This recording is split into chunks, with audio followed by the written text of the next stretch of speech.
ভিতরে ঢুকে দেখি তাসিবা, সুহেল আর কিছু ছেলে মেয়ে সবাই একসাথে আড্ডা মারতেছে। আমাকে দেখে তাসিবা ডাক দিয়েছে।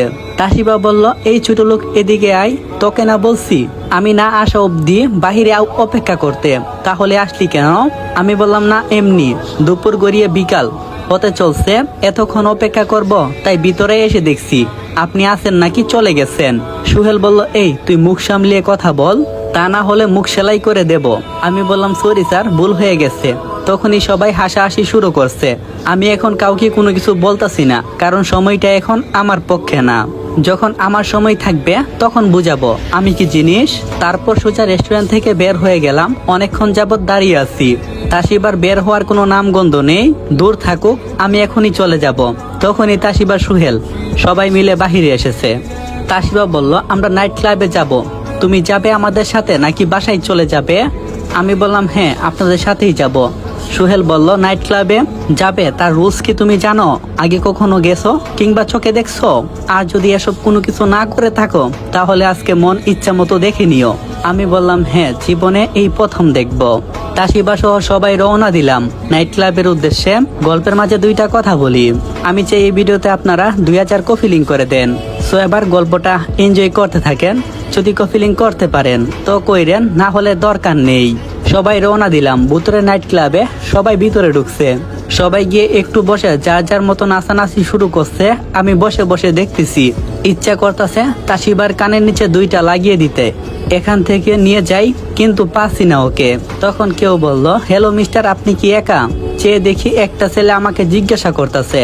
আমি বললাম, না, সাথে আরো কিছু লোক আছে, ওরা সবাই নাচানাচি করতেছে, কিন্তু আমাকে নিয়ে এখানেই দাঁড়িয়ে আছি। ছেলেটা বলল, আমাদের কাছে কিছু স্টক মেয়ে আছে যারা এখানে আসে, তাদের সাথে নাচ করতে যদি ভালো লাগে তাহলে বলবেন। আমি বললাম, ঠিক আছে, আমার লাগবো না। তখনই দেখি সুহেল ড্রিঙ্কস আনতে গেছে। তাসিবার সাথে কিছু ছেলে খারাপ ব্যবহার করতেছে। আমি দেখে না দেখার বান ধরে অন্যদিকে তাকিয়ে আছি, কারণ দেখি সুহেল এসে কি বলে ছেলেগুলোকে। তাসিবা বলল, সুহেল দেখো না এই ছেলেগুলো আমার সাথে কি এরম ব্যবহার করতেছে। সুহেল বলল, ব্যাপার না, এটা নাইট ক্লাব, এখানে যে মেয়েকে একা পাবে তার সাথে ছেলেরা নাচানাচি করতে আসবে, এতে কোনো মন খারাপ করার কারণ দেখছি না। তাসিবা বলল, কিন্তু ওরা আমার উন্না নিয়ে গেছে। সুহেল বলল, নিয়ে যাক, আমি তোমাকে এর চেয়ে দামি 10টা উন্না কিনে দেব। তখনই আমি একটু কাছে গেলাম। ও তাই, তাহলে সুহেল যা বলছে একদম ঠিক আছে। আচ্ছা সুহেল, এখানে একটা মেয়ে একা দাঁড়িয়ে আছে, আপনি গিয়ে ওর সাথে একটু ডান্স করে আসেন। সুহেল বলল, তাসিবা তুমি একটু থাকো তো, আমি অন্য একটা মেয়ের সাথে গিয়ে ডান্স করব। আর তোমার কাছে কি খারাপ লাগবে? তখন তাসিবা বলল, এই ছোট লোকের বাচ্চা, তুই ওকে এটা বললি কেন? আমি বললাম, ম্যাম প্লিজ আপনি 10 মিনিটের জন্য সুহেলকে সময় দেন। তাসিবা বলল, ঠিক আছে সুহেল। 10 মিনিটের মতন সুহেল অনুমতি নিয়ে চলে গেল সেখানে। আমি বললাম, এ হই না ম্যাম, ঠিক আছে, আমি ম্যামকে দেখছি, আপনি যান ওনার সাথে ডান্স করে আসেন।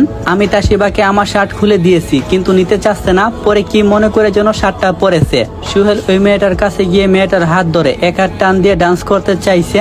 তখনই মেয়েটার বয়ফ্রেন্ড এসে আচ্ছা মতো ধুলাই দিয়েছে।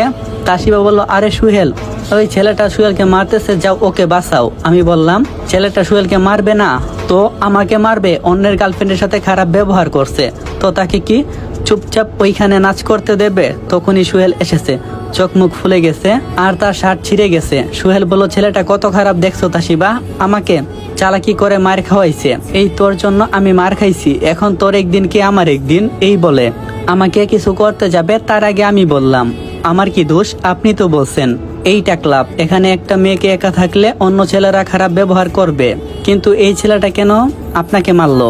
কারণ সে তার গার্লফ্রেন্ডকে আপনার গার্লফ্রেন্ডের চেয়েও বেশি ভালোবাসে। তাসিবা বলল, আচ্ছা আল ইসলাম, তোমার কি উচিত ছিল না আমার উন্নাটা ফিরিয়ে আনার?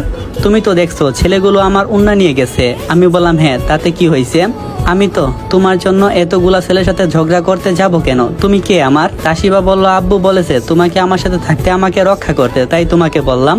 আমি বললাম, এখন আপনার সাথে সুহেল ছিল তাই আমি যাব না। আচ্ছা অনেক হয়েছে, এখন বাসায় চলেন। তখনই তাসিবা আমাকে ঠাস করে একটা থাপ্পড় দিল। তাসিবা বলল, তোমার মতো কাপুরুষ জীবনও দেখিনি, তুমি চলে যাও, আমি নিচ থেকে যেতে পারবো। এই সুহেল চলো, তোমাকে ডাক্তারের কাছে নিয়ে যাব।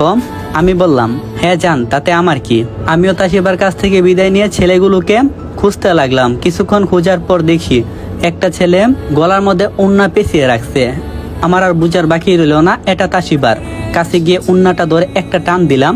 যারা ছিল তারাও মদ খেয়ে মাতাল হয়ে আছে। কইটাকে একটা করে লাথি দিয়েছি, উন্নাটা সোজা বাসায় নিয়ে গেছি। বাসায় এসে দেখি তাসিবা অনেক আগেই চলে আসছে। চাচা বলল, আল ইসলাম, এতক্ষণ সময় তুমি কোথায় ছিলে? আমি বললাম, একটু কাজ ছিল, দেরি হয়ে গেছে। চাচির কাছ থেকে বিদায় নিলাম। রুমে এসে উন্নাটা রেখে দিয়েছি, খাটের উপরে শুয়ে আছি আর আমার বউটার কথা ভাবছি, ছবিটা দেখতেছি। কখন ঘুমিয়ে গেছি জানি না। সকালে ঘুম থেকে উঠে ফ্রেশ হলাম, নাস্তা করতে গেছি, তখনই মনে হয়েছে আমার বাল্যকালের বউয়ের বিয়ের ছবিটা তো খাটের উপরে। তাড়াতাড়ি করে রুমে এসে দেখি যে রুমের মধ্যে আমার আগেই